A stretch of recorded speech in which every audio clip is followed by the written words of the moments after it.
প্রিয় দর্শক, এই সেই মাহেন্দ্র খন। আমি কথা দিয়েছিলাম যে আমাদের প্রিয় শিল্পী রুলিয়া আজমকে নিয়ে আসবো, ওনার একটি সাক্ষাৎকার নিব এবং আপনাদের সঙ্গে শেয়ার করব। সেই সময় চলে এসছে, আজকে আমি হাজির হয়ে গেছি আমাদের সবার প্রিয় শিল্পী রুলিয়া আজমকে নিয়ে। আসুন আমরা সেই সাক্ষাৎকারে চলে যাই। আপা, আপনাকে দেখতে পাচ্ছি অনেকগুলো বছর পর, জীবনে এই প্রথম, এবং এই প্রথম বোধহয় আপনি সাক্ষাৎকার দিচ্ছেন, আপনার ভক্ত দর্শকদের সামনে এসছেন, তাই না? তো খুব জানতে ইচ্ছে করে প্রথমেই যে আপনি কেমন আছেন এই দূর প্রবাসে। আমি খুব ভালো আছি, ভীষণ ভালো আছি, সত্যি কথা বলতে। আচ্ছা, আমার মানে সংসার নিয়ে, ছেলে মেয়ে সবাইকে নিয়ে আমি রিয়েলি হ্যাপি। আজকে আপনাকে সেই ছোটবেলায় নিয়ে যাব। খুব জানতে ইচ্ছে করে আপনার ছোটবেলাটা কেমন ছিল, কোথায় কেটেছে, মা বাবা ভাই বোন, এবং কিভাবে গানের জগতে এলেন এবং কিভাবে প্লেব্যাকে এলেন এবং এত এত গান করেছেন, সেই জীবনটা কেমন ছিল, এই সব কিছু আমাদের সঙ্গে সেদিনের সেই গল্পগুলো যদি বলেন খুব খুশি হব, কারণ আমরা অধীর আগ্রহে বসে আছি আপনার জীবনের সেই গল্পগুলো শুনতে। আমরা তো মনে করো অনেক ভাই বোন, আমরা 6 ভাই 3 বোন, আমি হলাম সবার ছোট, 9 নাম্বার। তা আমার বাসায় একটা গানের পরিবেশ ছিল অ্যাকচুয়ালি। মানে ওই আমার মা আগে গাইতো, আমার খালাও গাইতো রেডিওতে, ওনার রেকর্ডও আছে, বিনা আসিরউদ্দিন, নাম শুনে থাকতে পারো। আর তারপরে আমার ভাই, যে মেজো ভাই, সে সুরকার ছিল, সুর দিত গানের। তার রুমের মধ্যে সারাক্ষণ একটা আড্ডাখানা ছিল, বুঝছো, এই জ্যামাপা, যে মোহাম্মদ হাসিনা মুমতাজ, হাসিনা মুমতাজ, সে সারাক্ষণ আমার ভাইয়ের কাজ শিখতো। শামসুর রহমান চিনা, সে রেডিওতে প্রোগ্রাম প্রডিউসার ছিল। পরে সে চাকরি ছেড়ে দিয়ে সে চলে গেছিল আর্মিতে, বুঝছো। আর এখন ওই যে পরিবেশ, একটা বাসায় গান বাজনা হচ্ছে, আমিও তো শুনতাম, ছোট ছিলাম আমি। তারপরে একদিন একটা ইঞ্জিনিয়ারিং ইনস্টিটিউটে একটা ফাংশন হচ্ছিল বাচ্চাদের, তো সেখানে আমার ভাইয়ের এক বন্ধু আছে, রশিদ ভাই, সে আবার বলে, রুলিয়া তুই একটা গান কর। আমি কি গান করবো, গান জানি না। তো সে আমার একটা গান শিখালো, বলে যে এই গানটা শিখাই দিয়ে তুই এটা গাইস, আমি বাজাবো হারমোনিয়াম। তারপরে সে তাই করলো আমাকে। ইঞ্জিনিয়ারিং ইনস্টিটিউট যে আমি একদম ফ্রক পরা ছোট, যে তারপরে গান করলাম। তো খুব খুশি সবাই আমি গান গাওয়ার পরে। এই যে গানের যে নেশা একটা ছিল মনের মধ্যে, গুনগুন সারাক্ষণই করতাম, রেডিও শুনে শুনে গান করতাম, সেইটাই ছিল আমার সবচেয়ে বড় জিনিস। মানে সারাক্ষণ রেডিওতে যে গানই হইতো, তো বিনাকা গীতমালা ছিল একটা, মনে আছে তোমার ওই সময়? বিনাকা গীতমালা হইতো, ওই বিনাকা গীতমালা শুনে ওই গানগুলা উঠাতাম, নিজে নিজে উঠাতাম, নিজে হারমোনিয়াম বাজায় গাইতাম, বুঝছো। এই কিন্তু আমার প্র্যাকটিস, এই আমার শুরু। তারপরে তো আস্তে আস্তে আমার ভাইরা আবার একটা গণশিল্পী গোষ্ঠী বানালো, মানে ওই 69-10 হবে, তখন আমি 10-11 বছর আমার বয়স। ওইখানে আবার নিয়ে গেল আমাকে, চল তুইও গাবি। তো ওই কোরাস গান আর কি সবার সাথে। তো ওইটা করার পরে তো স্বাধীনতা হইলো, টেলিভিশন বিটিভি ডিআইটি থেকে আসলো রামপুরাতে, বুঝছো। তো ওই রামপুরাতে আসার পরে তো ওইখানে কখনোই যখন কোনো কিছু হতো, অনুষ্ঠান হতো, যেহেতু আমি সবচেয়ে কাছে বাড়ির, আমাকে এই ডাক পড়তো আগে, রুলিয়া একটা গান আছে, আপনার গান আছে, আচ্ছা ঠিক আছে। তা আমি চলে যেতাম, রিক্সা নিয়ে চলে যেত ওইখানে। তো এইভাবে করতে করতে 78 সালে আমি ওই তোমার এর মধ্যে সিঙ্গেল সোলো মানে আর্টিস্ট হয়ে গেলাম আমি, বিটিভি। হ্যাঁ, বিটিভির। আমার কিন্তু একটা আশ্চর্য ব্যাপার, আমি রেডিওতে গান করার আগে কিন্তু আমি ফিল্মে আর টেলিভিশনে গান করতাম, আমি রেডিওতে পরে এনলিস্টেড হয়েছি। তারপরে তো ওইখানে ওই গীতিকার আর সুরকারদের একটা অনুষ্ঠান হতো, ওইখানে আমার একটা গান হইলো সুরকারের পছন্দের, ওই ওরা অমন দুষ্ট কেন, বন্য বন্য চোখে আমায় অন্যরকম দেখে। ওই গানটা সেই সময় খুব হিট হয়ে যায়। হ্যাঁ, ওই গানটা অনেক হিট হয়ে যায় এবং সবাই খুব পছন্দ করে গানটা। তারপরে গানটার কথা মনে আছে, দুলেন মনে আছে, যদি একটু শোনাতেন। ওরা এমন দুষ্ট কেন, বন্য বন্য চোখে আমায় অন্যরকম দেখে, আমিও যে অরণ্যের দেখি হরিণ চোখে। এই ছিল সেই গানটা, বুঝছো? কি সুন্দর। আর এখন তো গলা কত নষ্ট হয়ে গেছে। এই গানটা গেয়ে আপনি নজরে চলে আসেন, তাই না? সবার নজরে যে এত সুন্দর গান গাইছে কে মেয়ে। তখন আপনার বয়স একদম তরুণী, একদম 20, একদম তরুণী বয়সে। হ্যাঁ, 20 বছর। ওই তখনই আমি ওই আমার যে আমার খালাতো বোনের বিয়েতে গেলাম বৌভাতে, ওইখানে ওই যে মনসুর আলীর সন্তুর বাজাতো, যে মনসুর ভাই ওইখানে গিয়ে আমার ধরছে, বাসায় আসছিল, শুনছে কোথায় গেছে, ওইখানে গেছে, ওইখানে আসছে সে। তো এসে আমার বলছে তোমার একটা গান গাইতে হবে ফিল্মের। আমি বললাম ফিল্মের কোন ফিল্ম, কিসের জন্য? বলেন না সেটা তুমি জানতে হবে না, পরে জানাবো, আগে গানটা তুলে নাও। তা আমি আমার ভাই আছে যে আমার 5 নম্বর ভাই জাহাঙ্গীর, ওকে নিয়ে আমি গেলাম মনসুর ভাইয়ের বাসায়। ধানমন্ডি থেকে উনি থাকে হইলো তোমার ইয়েতে মোহাম্মদপুরে ওনার বাসা। তারপরে যাই গানটা তুলে তারপরে আসলাম বাসায়। পরের দিন বললো তুমি ইপসা রেকর্ডিং স্টুডিওতে আসবা। তো পরের দিন গেলাম রেকর্ডিং করতে, ভালোই লাগতেছিল। ওটা হঠাৎ করে একদম পুরো চেঞ্জ। তো খুব ধুমধারাক্কা গান, ওই যে বাগদাদের চোরের সিনেমার গানের তো গায়কিটা অন্যরকম হয়। আপনার কি কোনো কষ্ট হয়েছিল যে কেমন একটা গায়কি, একটা অন্য সিনেমার স্টাইলে গাওয়া? না না না, আমি তো ওই ধরো আমার ওইসব কিছু লাগতো না, কারণ আমি ওই সব তোমার হিন্দি গান শিখে শিখে শুনে শুনে ওদের মতন হয়ে গেছিলাম অলমোস্ট। আচ্ছা আচ্ছা। ওইখানে কিন্তু আরেকটা গান ছিল, উনি আমাকে গানটা আমি রেকর্ডিং করে তো চলে আসলাম। পরের দিন সকালবেলা দেখি মনসুর ভাই একদম খুব খুশি, দৌড়াইতে দৌড়াইতে আসছে আমার বাসায়। রুলিয়া রুলিয়া, কি হয়েছে? বলে তোমাকে আরেকটা গান গাইতে হবে। আবার আরেকটা গান? বললো হ্যাঁ। তারপর ওই যে ছলনা ছলনা ভালোবাসা ছলনা একটা গান উনি করে দিল। তারপরে তো আরেকটা গান, ওই যে 3 নাম্বার আরেকটা গান করা, 3টা গান ছিল আমার এই ছবিতে।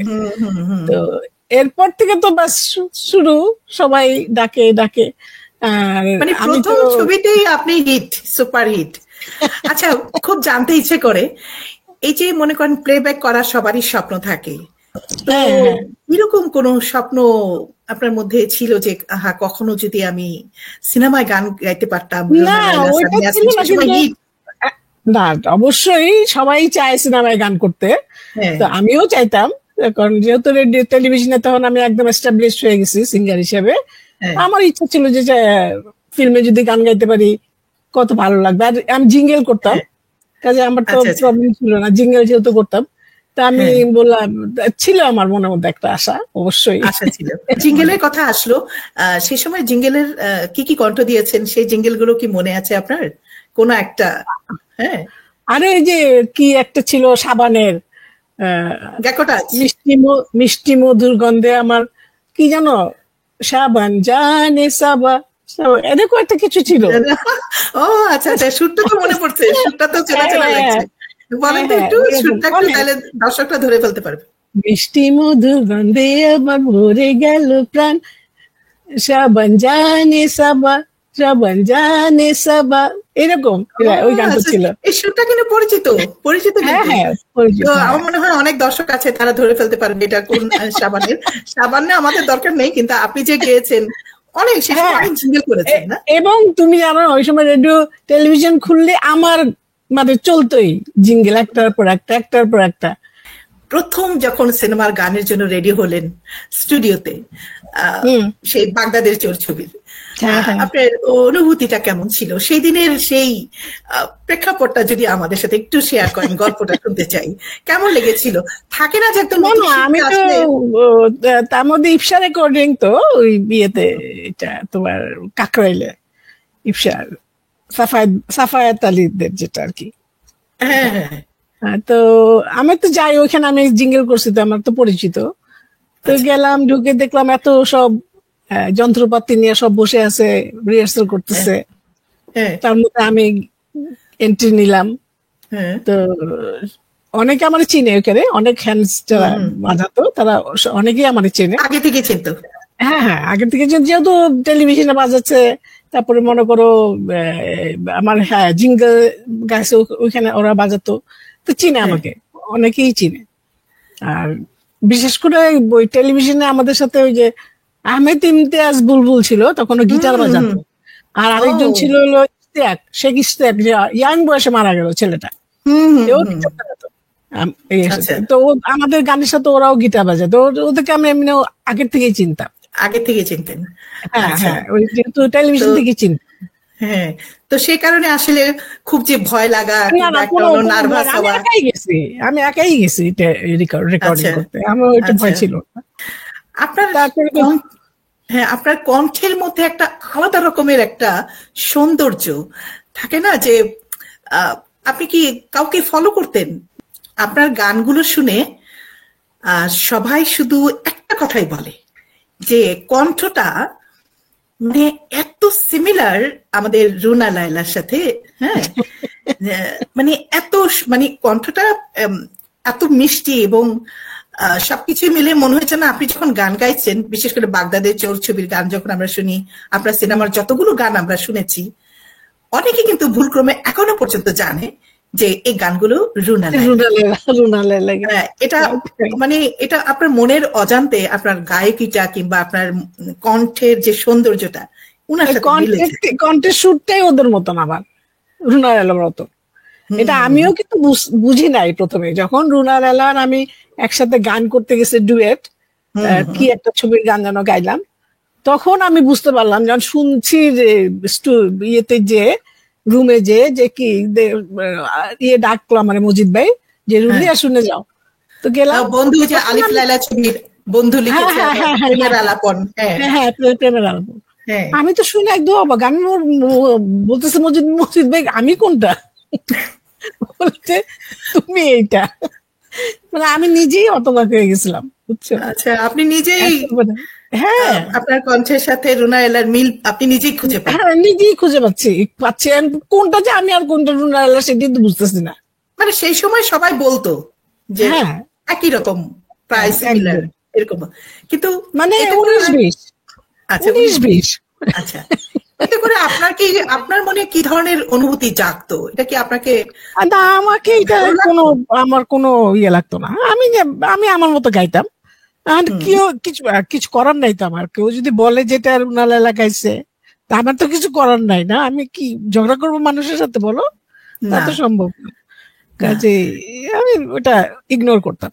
আপনার কাছে কি কখনো মনে হয়নি যে প্রতিটা শিল্পীর, যেমন যখন লতা মঙ্গেশকর গায়, তখন তার কণ্ঠটার একটা আলাদা একটা বৈশিষ্ট্য মানে আমরা বুঝতে পারি, যখন আশা ভোসলে গায় তখন একটা আলাদা, আবার সাবিনা রুনার কিন্তু আলাদা, আবিদা সুলতান, আঞ্জুমানারা একটা, কিন্তু কখনো আপনার কাছে কি একটু মনে খটকা লাগতো না যে আমার কণ্ঠটা যদি সিমিলার মনে হয়, আমার নিজস্ব একটা কণ্ঠ আমি তৈরি করব, এরকম কি কখনো মনে হয়েছে?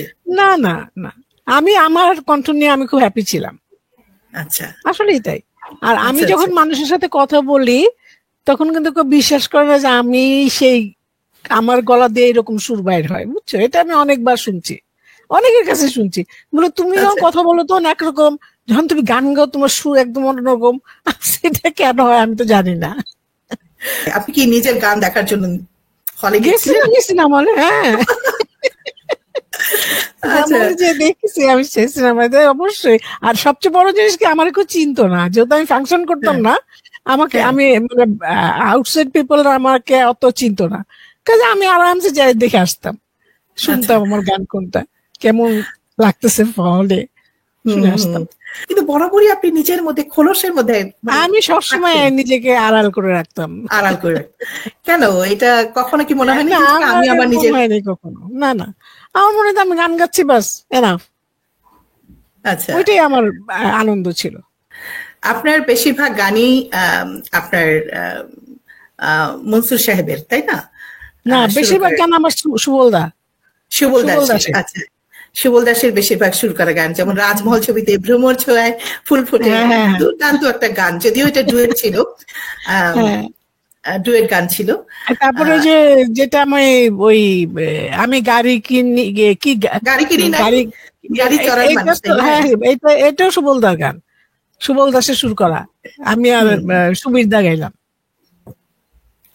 আচ্ছা, এন্ড্রু কিশোরের কণ্ঠে এটা। আপনার তো গাড়ি কিনি না, এটা এন্ড্রু কিশোরের কণ্ঠে। হ্যাঁ, আর সুবল ইয়ের সাথে জানি কি একটা গান আছে, আমার মনে নাই। আমার আসলে এত গান এগুলো মনে থাকে বলো। কুমার বিশ্বজিতের সাথে ছিল অনেক গান আপনার, কিন্তু অনেক গান আসলে আমি যতগুলো গান আপনার শুনেছি, আপনার প্রত্যেকটা গান শ্রুতি মধুর, প্রত্যেকটা গান খুব পপুলার। এটা তুমি বেশি বেশি বলতেছো, কারণ তুমি না না না না আমি যেটাই বার করি, কারণ আপনার ম্যাক্সিমাম গান তো সিনেমার গান। হ্যাঁ, এত সুন্দর, এত মেলোডিয়াস, এত কণ্ঠের যে একটা মানে সৌন্দর্য, মানে এটা একটা অকল্পনীয়। এরকম একটা মানুষ চুপি চুপি থাকতো, আর এত সুন্দর, এই যে সবাই বলতো যে কণ্ঠ দিয়ে এত সুন্দর গান বের হয়।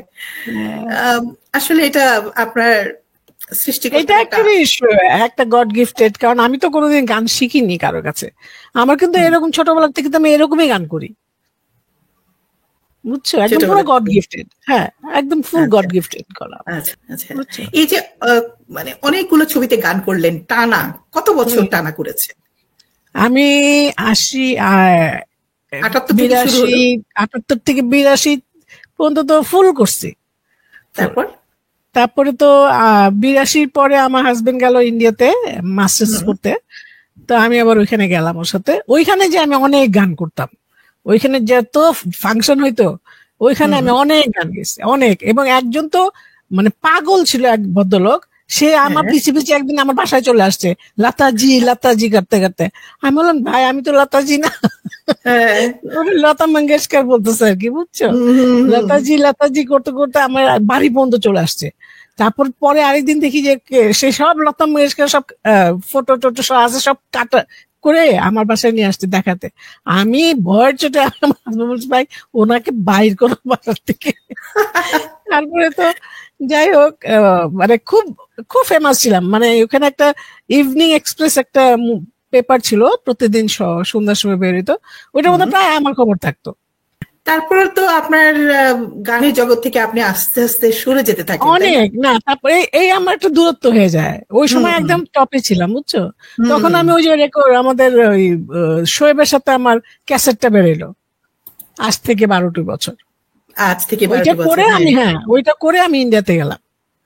আচ্ছা, বুঝছো, ওই অ্যালবামটা তো হিট হয়, অনেক হিট হয়েছিল, অনেক হিট সেই সময়। হ্যাঁ, সেই সময়। কিন্তু পরে কি করলো জানো না, এটা একটা মানে আমার একটা এই একটাই আমার ইয়ে লাগে, ও আবার ওইটাকে পুরা নিজে গায়ে বললো যে এটা আমি একা গাইছি। হ্যাঁ, আমেরিকাতে। আমি তো জানতাম যে এটা সম্পূর্ণ গানটা এমএসএফ করেছে, কারণ উনি কখনো মানে আমার জানা মতে মেনশন আমরা এরকম পাইনি, তথ্যটা পাইনি। তো আপনারকে নিয়ে যখন আমি প্রতিবেদন তৈরি করব, তখনই আমি এটা আবিষ্কার করি যে এই অ্যালবামে গান কোনটা। আপার দেখি যে অ্যালবামের ছবি, আপনার ছবি আছে অ্যালবামে এমএসএফের সাথে। তারপর আমি অনেক খুঁজে খুঁজে সেই গানটা পেলাম, যে ডুয়েট গানটা। আজ থেকে 12টি বছর এমএসএফ এবং আপনি দুজনে মিলে কিন্তু গানটি করেছেন, কিন্তু পরবর্তীতে উনি সলো বলে উনার নামে সবসময় একদম ওটাই করে গেছে সে, বুঝছো। আপনার নাম খুবই খারাপ লাগছে আমার, যে এটা তো তার করা উচিত ছিল না। ওই সময় তো আমি অনেক নাম করা সিঙ্গার ছিলাম, তারপর আমি ও নতুন আসছে তখন, তারপর আমি ওর সাথে গাইছি, বুঝছো। এটা মেনশন করা উচিত ছিল যে আমরা দুজনে একসাথে করেছিলাম। পরবর্তীতে উনি বিভিন্ন ফাংশনে এককভাবে করুক, সেটা আপত্তি নেই, কিন্তু মেনশন না করাটা এটা আমাদের শ্রোতাদের জন্য কিন্তু একটা মানে, এবং অনেকে জানেই না যে ওই গানটা আমি গাইছি, এখনো পর্যন্ত জানে না। আবার খুব খুব শুনতে ইচ্ছে করছে এই মুহূর্তে, যদি দুটো লাইন একটু শোনাতেন আমাদের একটু। হ্যাঁ, আজ থেকে 12টি বছর তুমি আর আমি ছিনু কিশোরী কিশোর, সেই কথা মনে পড়ে যায়, সেই কথা মনে পড়ে যায়, তোমার আমার সেই মিলন বাসর। আমার গলা একদম নষ্ট হয়ে গেছে। না আজ তারপরে আবার থেকে 12টি বছর। তারপরে তো ইংল্যান্ডে চলে গেলাম আমি।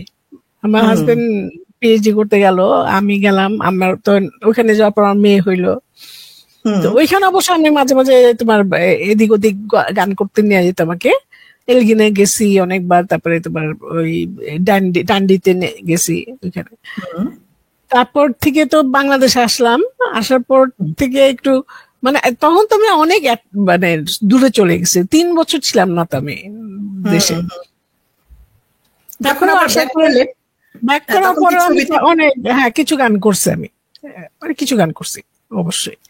আচ্ছা সুবলদার সাথে ছবিতে? অনেকগুলো ছবিতে ছবিতে আচ্ছা গেছি। আচ্ছা তারপরে তো বাস চলতেই থাকলো এইভাবে। পরে আমি তো আমরা খুলনায় চলে গেলাম। না, পরে আমি গেলাম মালয়েশিয়াতে। সরি, মালয়েশিয়াতে আমি তো মনে করো পুরো দুনিয়াটাই ঘুরছি আর কি। পরে মালয়েশিয়ায় গেলাম, ওইখানে প্রায় বছর 2 থাকলাম। থেকে তারপর আবার আমার হাজবেন্ড আবার বাংলাদেশে আসলো।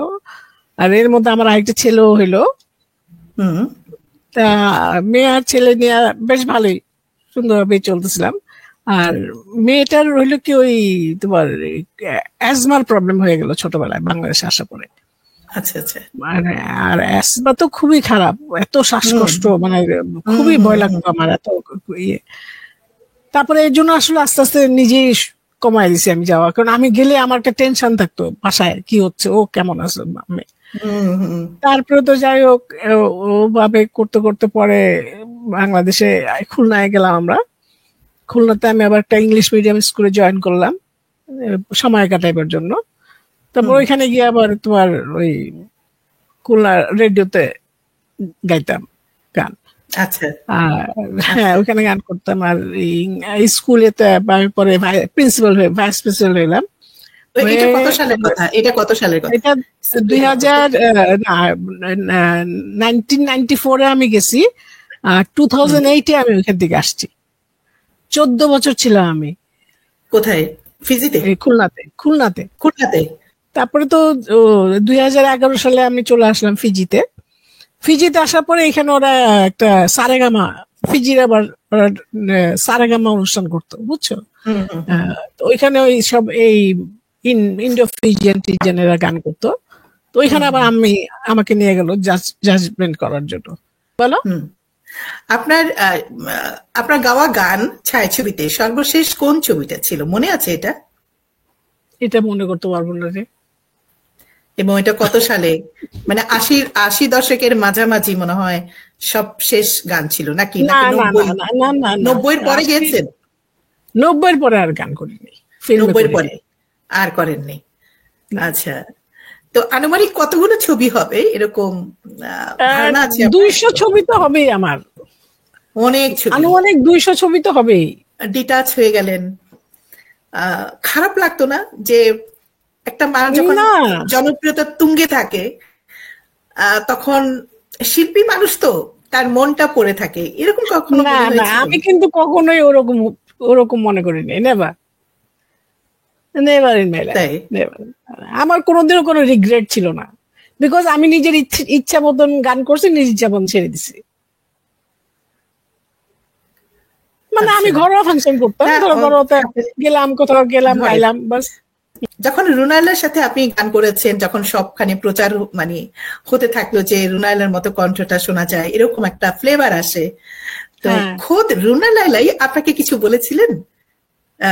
না না, থাকে না যে উনার মুখে কোনো কিছু শোনা গেছে, উনি কোনো কিছু একসাথে তো গানও করেছেন, খুব ভালো ব্যবহার করতো, একসাথে গান করতাম যখন ওনার সাথে, উনি খুব ভালো ব্যবহার করতাম আমার সাথে। এটা আমার মনে আছে যে কখনোই মানে মিসবিহেভ করেনি আমার সাথে কোনোদিনও। আচ্ছা, রুনা আপা বলে, সাবিনা আপা বলো। একজন শিল্পী যখন আসে ওই সময় যারা টপে থাকে, যখন একজন শিল্পী প্রথম ঢুকে, যখন একটু নাম করে ফেলে প্রথমেই ঢুকেই, একটা চাপের মধ্যে তাকে ওই শিল্পীকে রাখা হয়, গুঞ্জন হয়, তাকে নিয়ে জেলাসি হয়, কেন সে আসলো, এটা স্বাভাবিক, এটা হয়, এটা তো সব জায়গায় হবে। তো আপনাকে নিয়েও এরকম নিশ্চয় হয়েছে, তাই না? না না, আমাকে নিয়ে হয়নি এই কারণে, বিকজ আমি তো কারোর সাথে কোনো ইয়ে করতাম না, না আমি পেপারে কোনো কিছু বলতাম, না কারো কাছে আমি কিছু বলতাম, আমি আমার মতো ছিলাম। যাইতাম গান, থাকে না যে একটা একটা একটা জেলাসি ভাব। তবে একটা জিনিস মানে কি, একটা জিনিস ছিল যে একটা পলিটিক্স এর মধ্যে পড়ে যায়, পলিটিক্স এর মধ্যে পড়ে যায়, মানে ওইটা ঠিক পলিটিক্স না। ওই মনে করো আমি যখন ওই সাবিনা আপার সাথে গান করতাম, আমার রেঞ্জ তো বেশি, আমার গলার রেঞ্জটা বেশি ছিল, তো ওনার একটু রেঞ্জটা আমার সাথে পড়ে যেত নিচে। তো তখন ওই রেকর্ডিস্টই আমার একদিন বলছে, মজিদ ভাই, যে জানো না রুলিয়া, সবসময় তুমি যখন গান করো ওনার সাথে, উনি আর ওনার যে বাবু, তখন ওনার হাজবেন্ড ছিল আমির হোসেন বাবু, আমির হোসেন বাবু, ও তো একদম দাঁড়ায় থাকতো রেকর্ডিং রুমে। তো ও বলতো যে ওর এটা কমায় দেন, মানে আমার রেঞ্জটা কমায় দিতে, তাই সাবিনা পার রেঞ্জ বোঝা যাবে। আমি হাসতাম, আমি জানি তাতে কি হয়েছে, করুক। কিন্তু তারপরে তো হয় নাই, আমার রেঞ্জের সাথে তো মিলবে না। আমার তারপরে তো আপনাকে কেউই দমায় রাখতে পারেনি, একের পর এক গান করেছেন, যে গানটাই করেছেন সুপার হিট। হ্যাঁ, এই যে এতগুলো ছবিতে গান করেছেন, এত গান করেছেন, আপনার নিজের কাছে পছন্দ থাকে না একজন শিল্পীর কাছে তার নিজের গাওয়া গানগুলো? শোনো, এখন এমন হয়েছে আমি নিজেই জানি না যে আমি কোন গানটা গাইছি। যখন আমি শুনি তখন আমার, আরে এটা তো আমার গান। আমার এরকম অবস্থা আমার, বুঝছো? আর আমার যখন একবার স্ট্রোক করলো ফিজিতে, স্ট্রোক করার পর থেকে না আমি অনেক কিছু ভুলে গেছি আসলে, রিমাইন্ড মানে আসে না মাথায় আমার, হয়তো আসতেছে, চিন্তা করতেছে কিন্তু বলতে পারতেছি না, বুঝছো? এই জন্য আমার 1 বছর লাগছে ঠিক হইতে, 1 বছর টাইম লাগছে আমার নর্মাল হতে। আচ্ছা, এখন তো ইউটিউবে, গুগলে গানগুলো পাওয়া যাচ্ছে, অনেক গান পাওয়া যাচ্ছে, এগুলো কি অবসর সময় আপনি খুঁজে খুঁজে বার করে আপনার নিজের গানগুলো শুনেন?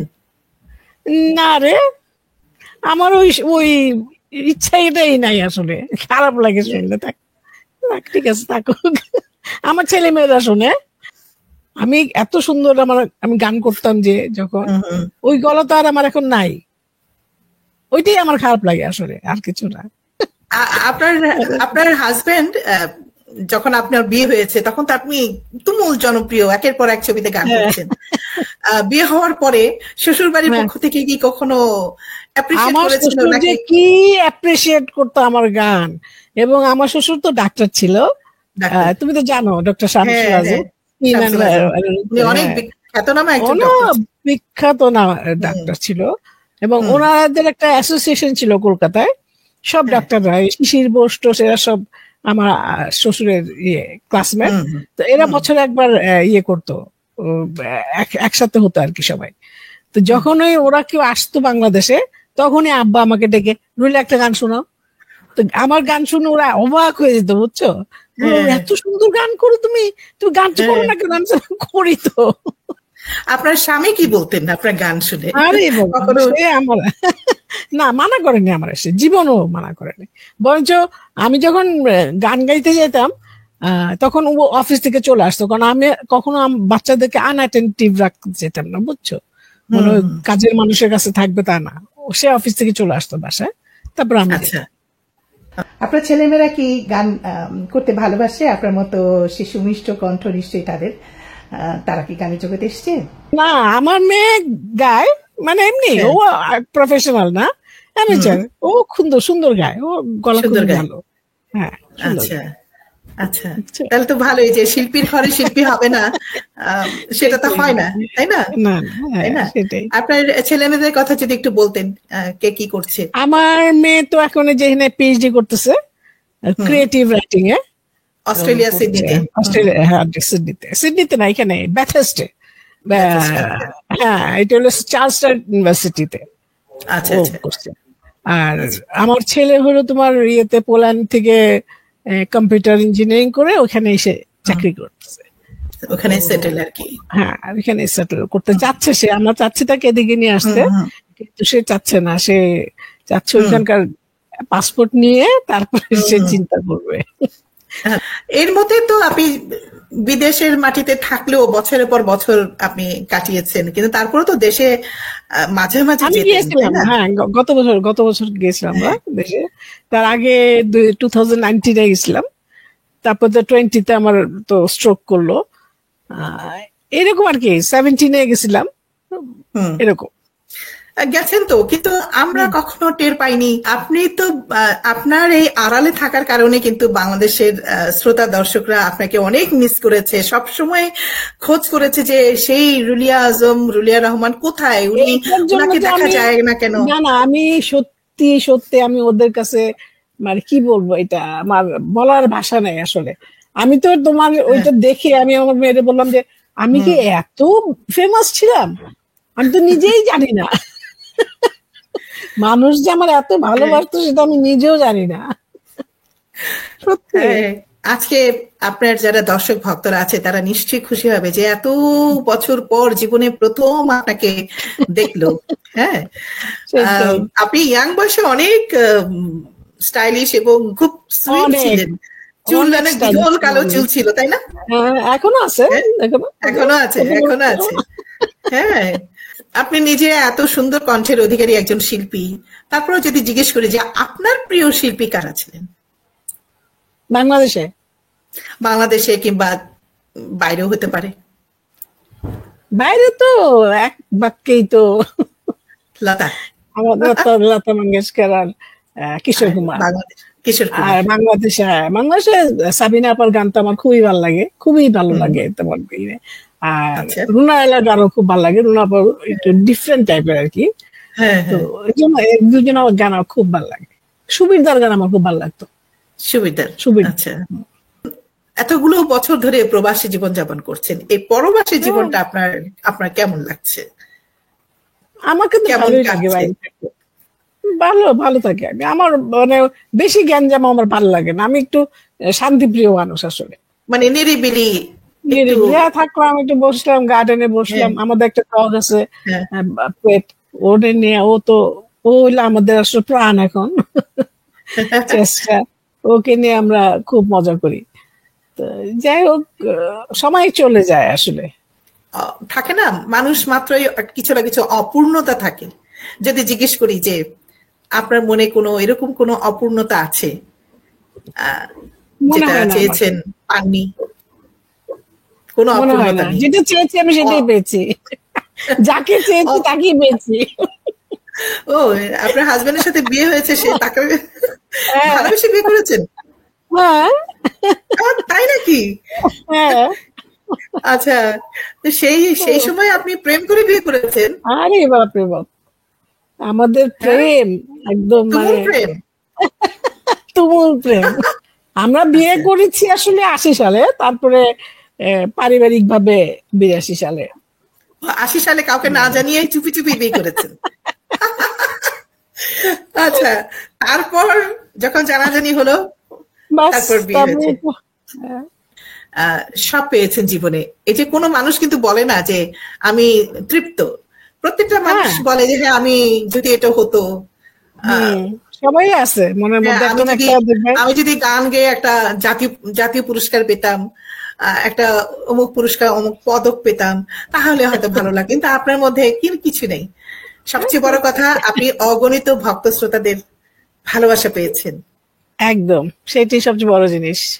সেটাই সবচেয়ে বড় জিনিস। এই যে তোমার মতন একজন আমার একটা ভক্তই বলবো আমি, যেভাবে তুমি আমার খুঁজে বের করছো, আমার নামে লিখছো, এটা তো সাংঘাতিক ব্যাপার আমার জন্য। চোখে আমার প্রেমের কাজল, প্রেমের কাজ, চোখে আমার, গানটার কথা মনে আছে আপা? চোখে আমার প্রেমের কাজল, কণ্ঠে আছে গান, তাই না? এই টাইপের কিছু একদম একদম ভালোবাসা। বললাম না, আমার একটু একটু মনে আসে, কিন্তু পুরাটা বলতে পারবো না। কিন্তু থ্যাংক ইউ সো মাচ, তোমাকে অনেক অনেক ধন্যবাদ। তুমি কখনো যদি এদিকে আসো, অবশ্যই আমার বাসায় আসবা, খুব খুশি হব। নিশ্চয়ই আপা, এবং আপনি ভালো থাকবেন, আপনার সুস্বাস্থ্য কামনা করছি, এবং গানের জগতেই থাকবেন ইনশাল্লাহ। আপনার বাকি কথাগুলো পরবর্তীতে আবারও শুনবো, ঠিক আছে? Thank you so much, thank you, অনেক অনেক ধন্যবাদ তোমাকে। প্রিয় দর্শক, আপনারা দেখলেন আমাদের প্রিয় শিল্পী রুলিয়া আজমের সাক্ষাৎকার। আশা করি আপনাদের অনেক অনেক ভালো লেগেছে। আমার কিন্তু ভীষণ ভালো লেগেছে। এতগুলো বছর পর ওনাকে পেয়েছি এবং ওনার মুখে ওনার জীবনের গল্পগুলো শুনেছি, গানের গল্প শুনেছি। খুব ভালো লাগছে। নিশ্চয়ই আপনাদেরও আমার মতোই ভালো লাগছে, তাই না? তো আপনাদের ভালো লাগলে কিন্তু আমার সকল পরিশ্রমের সার্থকতা আমি মনে করব। আমি সবসময় এই কথাটা বলে থাকি। তো যাই হোক, শুধুমাত্র আপনাদের জন্য আমি এই আয়োজনটা করেছি। আগামীতে যদি আপনার সঙ্গে আবারও সরাসরি দেখা হয়ে যায়, তাহলে নিশ্চয়ই আবার একটা সাক্ষাৎকার নিয়ে নিব। তো যাই হোক, আজকে এই পর্যন্তই। সবাই ভালো থাকবেন, সুস্থ থাকবেন এবং নিরাপদে থাকবেন। সবার জন্য অনেক অনেক শুভকামনা রইল। আল্লাহ হাফেজ।